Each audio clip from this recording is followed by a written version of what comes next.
Bonjour à toutes et à tous et bienvenue dans la suite de notre lecture du livre sans nom de Auteur Anonyme, tout simplement. Et on s'était arrêté au chapitre 11, donc aujourd'hui on va faire le chapitre 12 et 13, et sans plus tarder, c'est parti. Chapitre 12. De retour au commissariat, Jensen trouva Sommers à son bureau en train d'étudier les photographies prises sur les lieux du double assassinat. Il leva les yeux pour lui demander « Avez-vous réussi à tirer quelque chose d'utile de Sanchez ?» Jensen enleva sa veste de cuir marron et la projeta dans la direction de son bureau situé dans le coin de la pièce. Elle heurta le dossier de son fauteuil et glissa au sol. « Pff, que dalle! Il a un peu de mal à communiquer avec les représentants de force de l'ordre, lui, on dirait. »« Ouais, je vous avais dit qu'il vous donnerait du fil à retordre. »« Et vous ?» demanda Jensen en considérant les photos Polaroid disposées sur le bureau de Sommers. « L'équipe scientifique a-t-elle trouvé quelque chose d'intéressant ?»« Non, rien du tout. Il leur faudra encore une semaine pour se rendre compte que la moitié des empreintes digitales qu'ils auront relevées sont les leurs. » Et Jensen eut un petit rire poli. Il prit l'une des photos que Sommers avait posées sur son bureau après les avoir examinées. C'était un gros plan immonde de l'un des deux corps. Cela semblait encore plus monstrueux en photographie que dans la réalité. « Lequel est-ce » demanda-t-il au comble de la nausée. Sommers se jeta un bref coup d'œil sur la photo. « Ce doit être elle. Difficile à dire, hein, pas vrai ?» Jensen fronça les sourcils qui indiquaient chez lui un moment d'intense concentration. Il ignorait pourquoi, mais il réfléchissait toujours mieux en fronçant les sourcils. En l'occurrence, il se dit qu'il devait exister un lien entre tous ces cadavres. Les meurtres se ressemblaient, c'était évident, mais quel était le lien entre toutes les victimes? Qu'avaient-elles en commun? On en était à présent à 7 assassinats au total. Qu'est-ce qui pouvait lier ces 2 nouvelles victimes aux 5 autres dont Sommers lui avait montré les photographies? Je crois que ce serait enfoncer une porte ouverte que de dire que ces 2 personnes ont été tuées par le même individu ou les mêmes individus qui ont tué les 5 précédentes, n'est-ce pas ? Demanda-t-il. On ne peut rien vous cacher. Jensen adressa un regard direct à Sommers pour voir s'il était en train de le prendre pour un branque. Il comprit alors que c'était sa manière habituelle de s'exprimer, ça ne portait pas à conséquence. Jensen se laissa tomber dans son fauteuil, laissant sa veste par terre. Il s'adossa en levant la photo à hauteur des yeux afin de l'examiner au mieux. Il devait y avoir quelque chose. Quelque chose devait lui sauter aux yeux. Mais quoi? Quoi que ce fût, quel que fût le lien entre ces meurtres, il ne semblait pas visible sur les photographies. Sommers devait bien avoir sa petite théorie là-dessus. « Avez-vous déjà trouvé un lien possible entre toutes les victimes ?» lui demanda Jensen. Toujours absorbé par les autres photos, Sommers hocha la tête. « Rien du tout, répondit-il. Les victimes semblent avoir été choisies au hasard. Leur seul point commun, c'est d'avoir eu les yeux énuclés et la langue arrachée. C'est donc la carte visite de ce tueur, j'imagine. Les tueurs en série ont souvent recours à ce genre de procédé afin que les flics et les médecins légistes puissent reconnaître leur ouvrage. » Il se releva et mit à arpenter le petit espace entre les bureaux. Sommers hocha à nouveau la tête. Il ne semblait pas convaincu. « Je ne crois pas que ce soit très pertinent.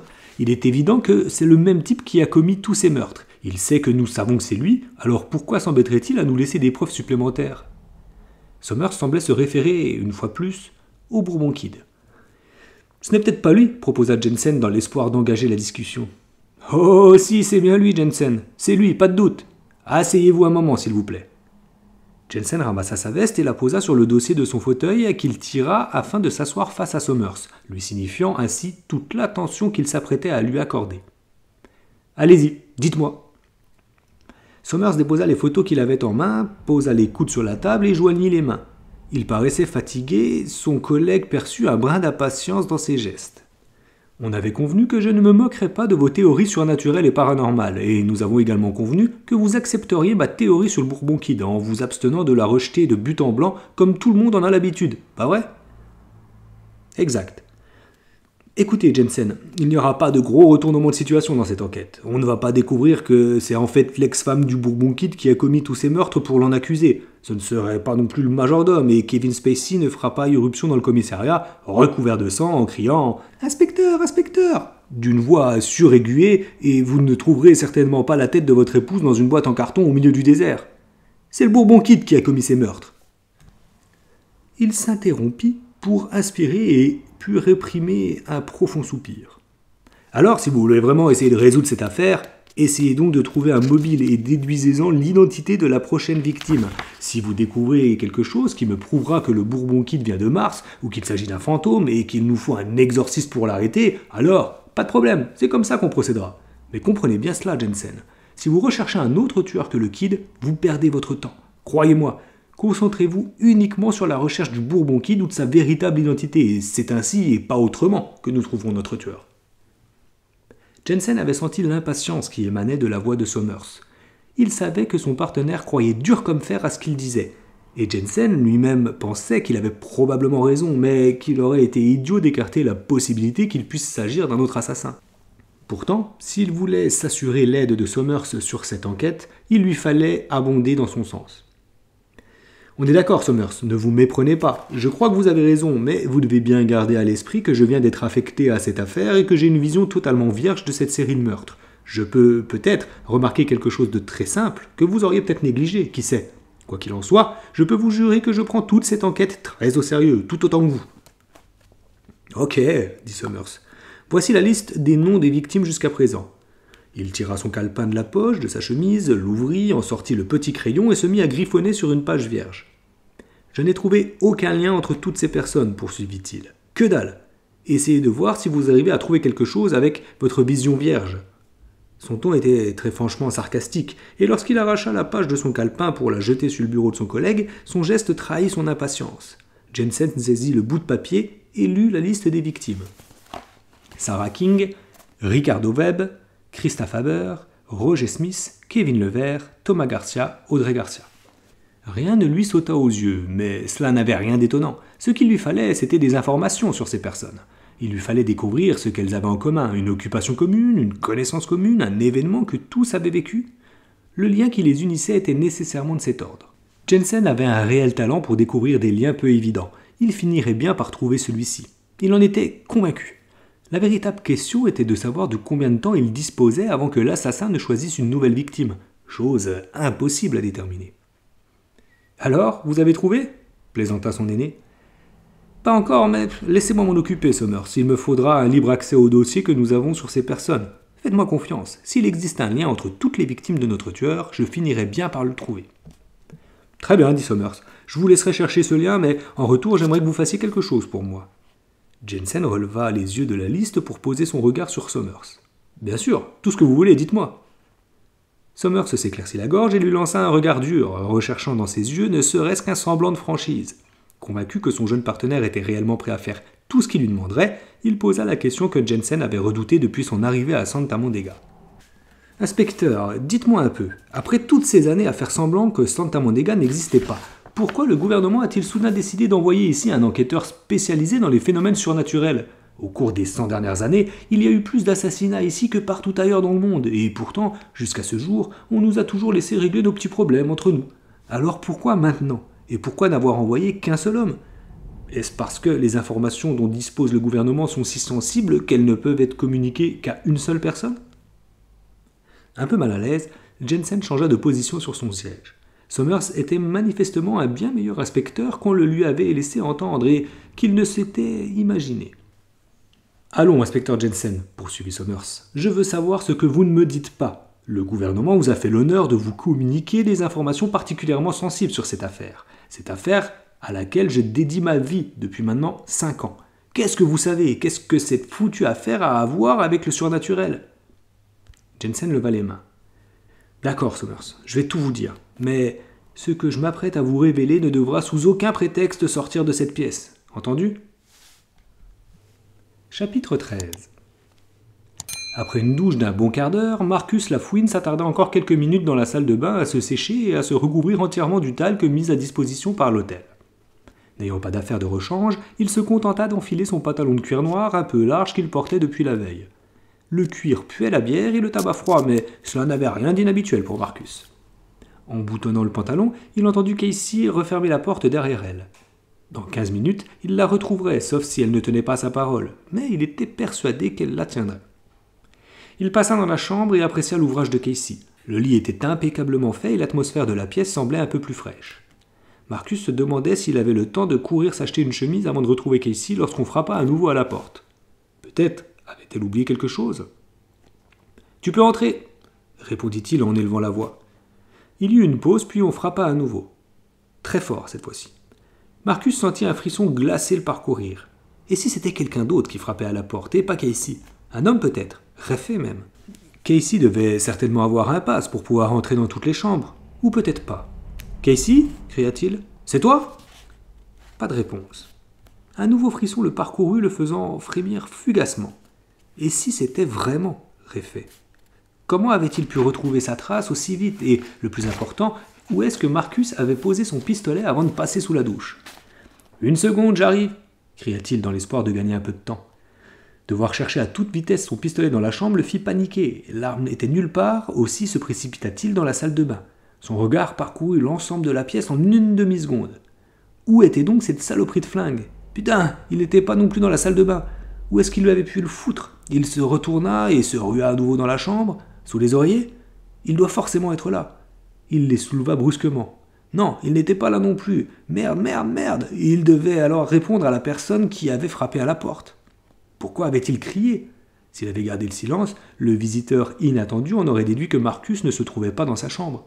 Il se dit qu'il serait sage de jeter un coup d'œil par le Judas afin de voir de qui il s'agissait. Après tout, ce pouvait être simplement le service de chambre. Mais il n'arrivait pas à retrouver son pistolet et cela le rendait extrêmement nerveux. Un des plus vieux trucs d'assassin est de frapper à la porte, d'attendre le bruit de pas de la cible s'approchant de la porte et de tirer par le Judas lorsque la victime y hasardait un œil. Bang! Un gros trou dans la tête de la cible qui ne s'y attendait pas. Plus que familier de cette pratique, Marcus s'approcha de la porte sur la pointe des pieds et, lentement, aussi lentement que possible, hasarda un œil dans ce qui pouvait bien se révéler être une ligne de tir. Pour une raison connue de lui seul, Marcus fermait l'œil à moitié, comme si cela avait pu suffire à amortir partiellement l'impact d'une balle propulsée à pleine vitesse. Un demi-coup d'œil suffit. Il rejeta la tête en arrière et se mit à couvert en moins de temps qu'il en aurait fallu pour dire « Oups, mon œil ». De l'autre côté du Judas se trouvait le canon d'un pistolet. Par chance, son propriétaire n'avait pas décelé la présence fugace de Marcus face à lui, derrière le battant de la porte close. Marcus revint sur la pointe des pieds, à hauteur du lit double. Où était son putain de flingue? Il saisit la bouteille de whisky qui reposait sur la table de chevet et en but une rasade. Réfléchis, réfléchis, bordel! Quel choix lui restait-il? Trouver ce flingue. Il souleva à nouveau les deux oreillers, toujours aucune arme en vue. Retour à la case salle de bain. Bordel de merde, où est-il? Un troisième frisson le parcourut, beaucoup plus long que les deux précédents, et ce pour deux raisons. La première était qu'on venait de frapper beaucoup plus fort à la porte, et la deuxième, c'était vraiment celle qui achevait d'enfoncer le clou. Son portefeuille avait disparu. Casey l'avait posé sur le bord du lavabo, mais il ne s'y trouvait plus. C'était également là qu'elle avait posé son flingue. Il s'en souvenait à présent. Il l'avait ramassé et l'avait posé sur le lavabo de la salle de bain. Cette putain de salope l'avait baisé. Putain de putain. Il se précipita une énième fois dans la chambre. Quel autre choix lui restait-il? Il pourrait peut-être sortir de la chambre par la fenêtre pour glisser le long de la façade de l'hôtel ou entrer dans une autre chambre. Non, pas moyen. Il se trouvait au 7e étage et avait horriblement peur du vide. Il devait forcément y avoir un autre moyen de s'en sortir. La pierre bleue. Marcus avait entendu certaines rumeurs à son sujet. Il savait qu'El Santino la recherchait, et il savait que la récompense qu'il offrait pour cette pierre était énorme. Il connaissait également l'histoire, la légende plutôt, de cette nuit où Ringo avait été tué par le Bourbon Kid. D'après ce qu'on lui avait rapporté, Ringo avait été invincible tant qu'il avait gardé la pierre bleue autour du cou. Le Bourbon Kid lui avait tiré dessus une centaine de fois, mais il n'était mort que lorsque le Kid lui avait arraché la pierre. C'était une histoire à la con à laquelle Marcus n'avait jamais cru, mais à présent, c'était son seul espoir. Qu'avait-il fait du pendentif? Il se rappelait l'avoir mis en lieu sûr la veille au soir, mais il était alors complètement bourré. Qu'est-ce qu'il avait bien pu le foutre? Réfléchis. La réponse lui traversa l'esprit comme un éclair zébrant le ciel. Avant de se mettre au lit, il avait posé son pistolet sous l'oreiller, comme il le faisait habituellement, mais la pierre bleue, elle, il l'avait glissée à l'intérieur de la tête d'oreiller, où elle serait plus en sécurité. Mais laquelle? Il bondit sur le lit et attrapa l'oreiller le plus proche. Bien que d'apparence tout à fait normale, il en arracha cependant la tête. Ah rien. Il attrapa l'autre oreiller, il lui parut légèrement plus lourd, signe que quelque chose s'y trouvait. Les nerfs à fleur de peau, il tenta maladroitement de retirer la tête. Il eut un nouvel impact contre la porte, mais cette fois-ci on ne tapait pas. Quelqu'un essayait d'enfoncer la porte. Plus le temps de finasser, Marcus déchira la tête d'oreiller et le pendentif tomba. Il ressentit un soudain soulagement. Pendant tout juste une seconde, le soulagement se changea aussitôt en horreur lorsqu'il se rendit compte qu'il ne s'agissait pas du collier qu'il avait volé à Réfé la nuit précédente. C'en était un un collier argenté de pacotille avec un S en pendentif. Cette salope de Casey l'avait vraiment baisé en beauté. Crash!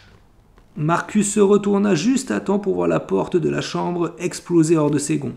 Se recroquevillant sur le lit, il leva les mains au-dessus de la tête afin de signifier aux visiteurs qu'il se rendait. Il n'entendit même pas le premier coup de feu, il éprouva simplement une horrible douleur alors que son genou explosait, éclaboussant de sang tout alentour, y compris ses propres yeux.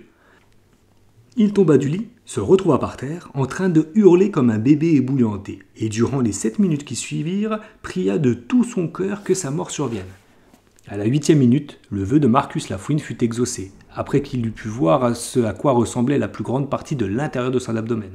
Il avait même été contraint de manger ses propres doigts et ses propres orteils. Et pire encore, bien pire. C'est la fin de nos 2 chapitres. Eh bien, écoutez, ça finit plutôt mal pour notre pauvre Marcus Lafouine. Eh bien, j'espère que, en tout cas, la lecture vous aura plu et hâte de voir la suite qui va récupérer cet œil de la lune. Nous le verrons bien, enfin c'est Casey qui l'a récupéré, mais qui a tué plutôt Marcus, on va dire. Nous verrons bien certainement dans les prochains épisodes. En attendant que tout se recoupe, j'ai hâte, parce que c'est vrai que ça passe d'une histoire à une autre, enfin de protagoniste à un autre, de chapitre en chapitre. En espérant qu'un jour tout se recoupe et que ça soit plus lisible pour l'écoute. En attendant, je vous souhaite une belle journée, une bonne soirée ou une belle nuit si tel est le cas, et je vous dis à bientôt.